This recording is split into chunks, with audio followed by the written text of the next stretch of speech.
Hello everybody and welcome to another video. In this video we're going to look at yesterday's article for 4th edition Age of Sigmar, and this one is all about combat, and apparently there's some little snippets in there about the future of shooting in the new edition. So get a brew, get comfortable, and let's jump in.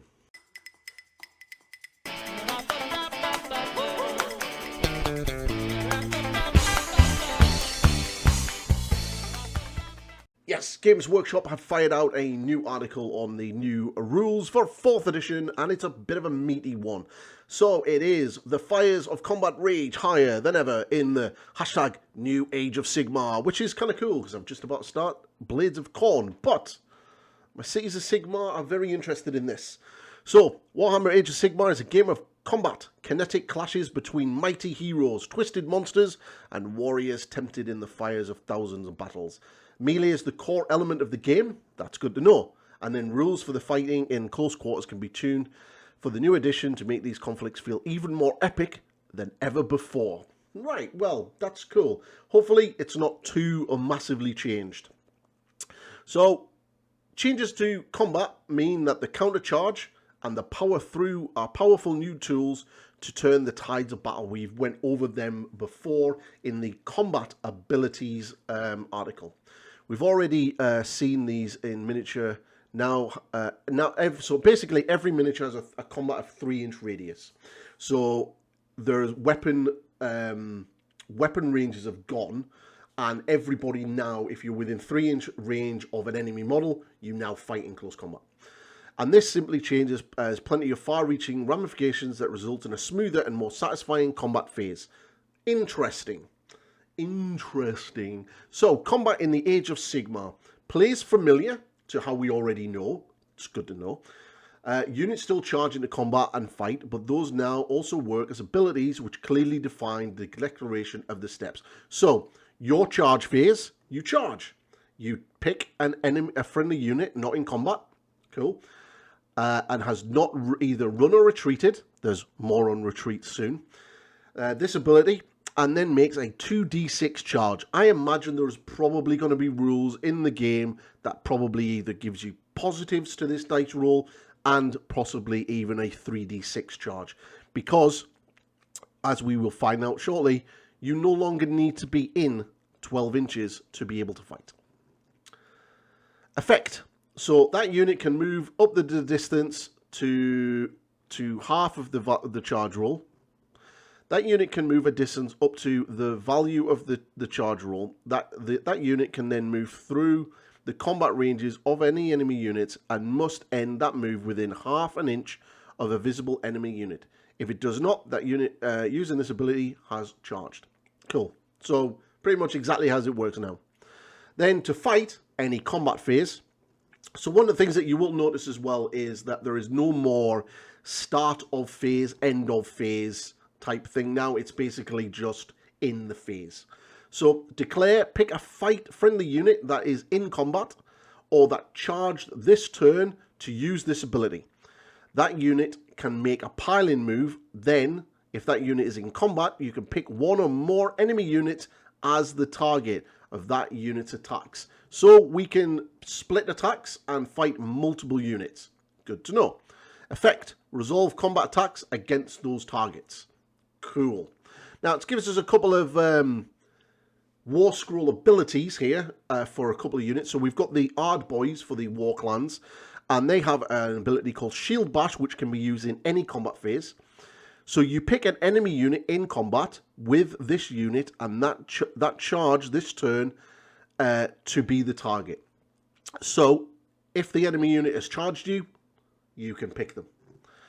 Make a shield bash roll of d6 for each model in that unit, and for every 6+, inflict 1 mortal wound on the target. Pretty cool.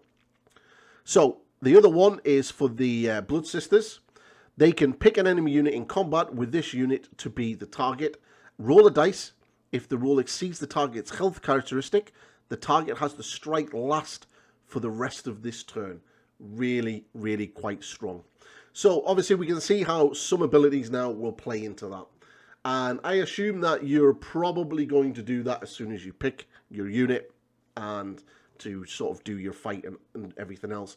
and it looks like it's still going to be you go, I go, you go, I go. I'm pretty sure that the Lumineth will probably keep their we're going to go with 2, because that seems to be like a core ability for that faction. So, the combat phase has one significant difference to other phases. After both players have resolved any of their other abilities for this phase, they then take it in turns to activate units to use fight abilities, starting with the active player. Strike first and strike last effects are still very much in the mix, occurring on either side of the standard fighting times. So, basically, literally as we just said, you go, I go, and I assume that these War Scroll abilities will be will sort of trigger and come into effect when you use that unit to fight. Coupled with all-out attack and all-out defense, the combat phase remains a tense and strategic affair. Now, here's the biggie for shooting armies. Units cannot make shooting attacks if they are in combat, unless the weapons have the shoot in combat ability, so tagging a missile unit is a great opportunity for counterplay. Now, no, as someone who is a shooting army, oh, no, please no. I'm really hoping that my Fusiliers have the shoot and combat ability, otherwise this is going to suck really, really bad. Yeah, I'm now very intrigued to see what they're going to do with the Cities of Sigmar. So combat ability sequence, activate players' combat phase abilities, not fight. Opponents' combat phase abilities, not fight. So those 2 abilities, the Shield Bash and the Stab You and Make You Fight Last, those would be your combat phase abilities, starting with the active player. I'm not too sure how I feel about that, because I think that's going to get a little bit sort of awkward, because if you're doing multiple abilities across your army in that phase, and you're doing them and then your opponent's doing them, you've then got to go back and start actually fighting. So players alternate using fighting abilities, starting with the active player. So you do all of these abilities, and then you go and start picking units to do the fight ability. Seems a little bit weird. It would have made sense that these are done when you activate the unit to fight. Unless it's, yeah. That's going to be a bit of a strange one to kind of get used to. But, okay, we'll see how that plays when we get it. A unit can perform a pile-in and move and fight, and then use the fight ability, allowing models to move up to 3 inches. Every model in that unit must end the move no further from the target than it was before piling in, and must still be in combat with every unit it started. So basically, you can't pile out a pile in away from an enemy model, just like you can now. Otherwise, that's kind of, yeah, you're kind of pulling yourself out. So, but you will be able to sort of move your model around the base, as long as if you're not moving that model further away from the model you're already in base contact with. So you're going to kind of, yeah, there's going to be people that will read this and will big brain it and work out some nice jank that they're going to be able to do with their armies. So it's going to be interesting to see how that plays out. But pretty much it kind of works as it is now. So it's also a big thing for any Orruk Ironjawz players with their Mighty Destroyer, how all of this is going to play into those new mechanics for Mighty Destroyer, because I assume they're probably going to change with the new way that Age of Sigmar 4th edition works. So, fight, fight, fight. The process of working out combat will be familiar to players, with a few key changes: unmodified rules of a 6 and now critical hits, which is pretty much what kind of happens in 40k. We already know that. A term that can trigger a range of new effects. While mortal wounds have been renamed mortal damage. Now, the one thing that I am a little bit worried about that sentence is that the unmodified roll of a 6 are now critical hits, a term that can trigger a range of new effects. I really hope that devastating wounds is not in the game, and that it doesn't work like 40k, where other keywords such as anti-infantry, anti-monster, anti-demon, etc., etc., is able to trigger the devastating wounds on anything other than a natural roll of a 6. If it stays at a natural roll of a 6, that would be kind of cool. I'm all for things like Lumineth being able to use their magic to manipulate that to a 5, because that's pretty much what they do right now. But if you've got an ability that you're able to pump this out on a 4, that's really going to be powerful, and it's not fun to play against. And it's one of the things in 40k that I'm not a big fan of. Overall, rend has been reduced throughout the game. That's really cool. That was one of the things that I found at the NIGT that I just was at last week. I really don't want to be hit by things with like rend 3 and rend 4, because it sucks. And while you can still positively modify your save profile with all-out defense, this remains capped at +1. Woohoo! Stave stacking is gone. Is pretty much negated. Most factions lack any other tools to further increase a unit save profile, so save stacking, the process of negating rend by adding extra save, is largely a thing of the past. So as another thing for Cities of Sigmar, that kind of implies that the Warforger is also going to be changing, because at the moment that model has an ability to give you +1 save. It's probably about the only thing that model now gives the army after the FAQ and removal of mortal wounds for ranged units. So yeah, interesting that's kind of suggesting that that's going to change as well. Kind of picking up these little things as we go through this. So there's a slight change to the way damage is allocated. Okay, this sounds interesting. Instead of allocating damage points to a model in a unit, damage points are now allocated to a unit as a whole. Right? When the total of damage points allocated to a unit equals the health characteristic of that unit, the commanding player removes a model from that unit. They must stay in coherency. Right, okay, so as we've seen, we've got a war scroll coming up here, and we're just going to have a look at that and go through that and talk about it. So, we're fighting, we've got a unit, and we do 5 damage to a unit of Vindictors. Now, they have a health characteristic of 2, so we have scored more damage than 2, so they remove a model. And I would imagine they remove 2 models. So, when the total of the damage allocated to a unit equals the health characteristic of that unit, the commanding player removes a model from that unit, and they must stay in coherency. Now, right, a lot of questions to unpack here, because obviously we've seen that a health characteristic of 2 is 2. So going by what they're saying is, if I do 10 damage, do you only lose 1 model? Or do you lose 5 models? So, you know, I'm going to be interested to see the rulebook and how that actually works. Yeah. This greatly speeds up how damage is totted up and stops you from losing track of which models was injured or absently minded allocating the first damage point to a unit champion and coming to curse your past self. So what happens if you do 3 damage? You lose a model, but what happens to that spare damage? Is that just ignored? Like, how does that work? Because reading this again, instead of allocating damage points to a model in a unit, damage points are allocated to a unit as a whole. When the total of damage points allocated to a unit equals the health characteristics of that unit, the damaging player removes a model from that unit.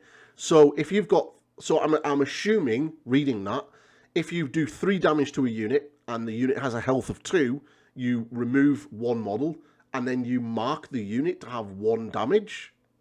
Right. Okay. Right, okay. Yeah, that seems a bit weird. I'm interested to see how that is expanded out. So, when combat range gone, you might have some questions about how a warrior with a hammer is set apart from one with a spear. There pretty much isn't anything, really. This being handled with further differentiating the role of each unit on the battlefield. Weapons and War Scroll Builders now provide units with specific roles. Take the bristling spear wall of Stormcast Eternal's Vindicators as an example. So basically, they have Storm Spears, and they have an ability called Anti-Charge +1 Rend. And they have the Hold the Shield Wall ability, which is, if this unit did not charge this turn and is in combat with an enemy unit that charged this turn, roll a dice, and on a 4+, this unit has the strikes first for the rest of the turn. Cool. I like that. That's pretty cool. It gives a little bit of flavour and keeps things nice and simple. So the Vindicators now have +2 2 attacks, hits on 3s, wounds on 3s, -1 rend, 1 damage. They have a 3-up save, control of 1, health of 2, and a move of 5. An anti-charge +1 rend. So if someone charges you, you now become rend 2. It's not Warden good, but it seems to be pretty good.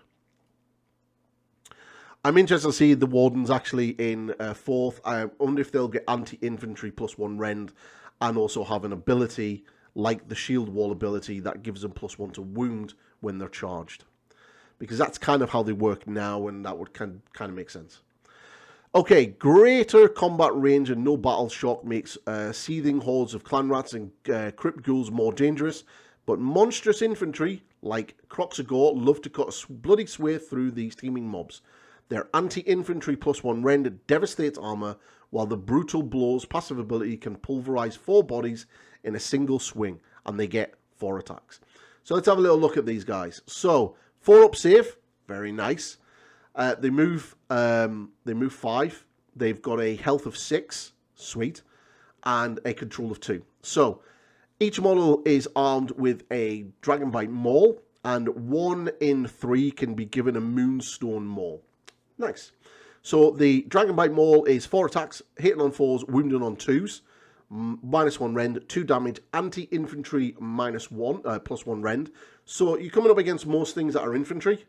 Nice. You're going to be on the rend 2. That's pretty solid. Now, the Moonstone Hammer is 4 attacks, hitting on 3s, wounding on 2s, -1 rend, 3 damage, and anti-infantry +1 rend, which is also pretty solid. Brutal Blows.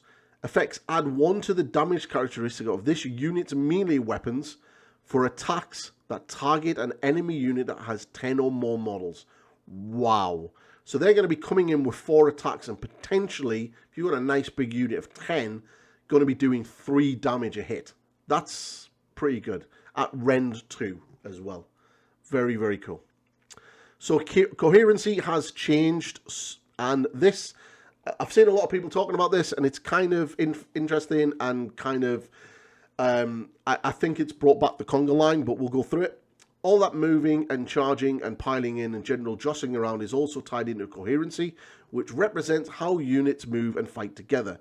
The coherency range of units is now 1/2 inch. That's 1/2 inch between each model. And models must remain within range of at least 1 model from another unit at all times. I think 1/2 inch is stupid. It should have been 1 inch. Yeah, okay. I'm not a fan of this, but cool. Models in units of 7 or more fighters must remain within coherency of at least 2 of their comrades, at least 1/2 inch. The dream of actually having a 10-man cavalry unit is potentially still alive here. So maybe that could work. And with the now everyone fights within 3 inches, kind of makes that a little bit possible. I do agree with what I've seen online where people said they might as well just put things on movement trees and play the old world because everything is going to be so bunched up. And I kind of agree. I think 1/2 inch is a little too close. I would have preferred it to be 1 inch. So retreating, this is a big one. Battle Shock is gone because fighting in Age of Sigmar is a fight for the fate of the mortal realms, and armies engage in combat with utter conviction and a battle to the bitter end. But retreat is now an ability used in the movement phase. Always was. A tactical decision that comes with a cost of D3 mortal damage. Through some wily units may be able to use the abilities to slip in and out of combat without reprisal, including certain Skaven units. So you pick a friendly unit that's in combat and use this ability. You inflict D3 mortal damage on that unit, and that unit can move a distance up to its move characteristic, and that can move through the combat ranges of any enemy units, but cannot end a move within an enemy unit's combat range. So basically, you've just got to get out of 3 inches, and you take D3 mortal wounds. Ouchie, ouchie, ouchie. So on Friday, tomorrow, we'll be looking at Arcane Scrolls, bristling off our Dogma and Pondering Orbs. So basically looking at magic, prayers, and manifestations in the new edition. Well. That is an interesting one. There's a lot to go in there, and there's a lot of changes. There's a couple of things that I'm going to need the rulebook, and I'm going to need to have a look at, because the wound allocation kind of sounds a bit weird. Do you, you know, if you do 3 damage, do you still mark that unit with the 1 wound? I assume so. If you do 10 damage, do you take off 5 models, or do you take off 1 model and then leave 8? Do you see what I mean? The not being able to shoot while in combat sucks for shooting armies, and I really hope that shooting combat is on things like Thunderers for Karajan Overlords, the big boats, Fusiliers, and other units like that, because otherwise, yeah, shooting is pretty much going to be not a very popular thing to do in this new combat, in this new edition. But yeah, it seems interesting enough. I'm kind of liking it. I'm thinking it's probably going to take a while to get used to doing all of the War Scroll abilities in the fight phase, and then going in and doing the actual fighting. I think that's kind of, yeah, okay. It's going to take a little bit used to getting that sort of like, get that down and get that working. But all in all, it's interesting. I'm still kind of looking forward to the edition, but also kind of not looking forward to the edition. I'm still a little bit worried. But so far, most of what they've shown is good. Not a fan of the coherency. I think 1/2 inch is too close. I think it should have been 1 inch. But hey, we'll see when we actually get on the table to play. But that is the video, everybody. I hope you enjoyed it. If you do like my content, please like, subscribe, share, smash buttons, do all of that jazz, and you can check out me on my other platforms as well as my members area and Patreon. And yeah, cool. And remember, be nice to everybody and stop the toxicity, and I'll catch you later.